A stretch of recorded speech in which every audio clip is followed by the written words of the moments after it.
कदे कदे अस अपनी जिंदगी च इन्ने परेशान होई जंदे, इन्नियां बीमारियां आई जंदियां साढ़िया जिंदगी च कि कोई उम्मीद नहीं रौंह्दी कि अस ठीक होगे जां नेईं होगे।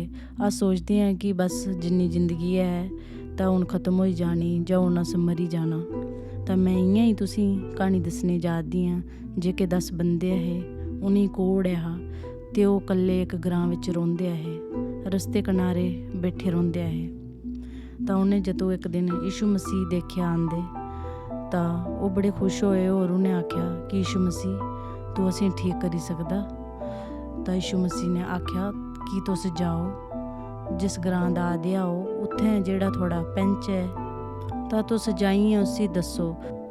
तां ओह् उस्सै वेल्ले चले गे। उ'नें विश्वास कीता तां उं'दा कोढ़ उस वेल्ले ठीक नहीं होदा हा, लेकिन उ'नें फिर भी शक नहीं कीता। उ'नें यीशु मसीह दियां गल्लें उप्पर भरोसा कीता ते ओह् चले गे। ओह् जदूं रस्ते जा दे हे तां उं'दा कोढ़ ठीक होई गेआ ते ओह् जदूं पुज्जे उत्थें उ'नें दस्सेआ तां ओह् बिल्कुल ठीक होई गेआ हे।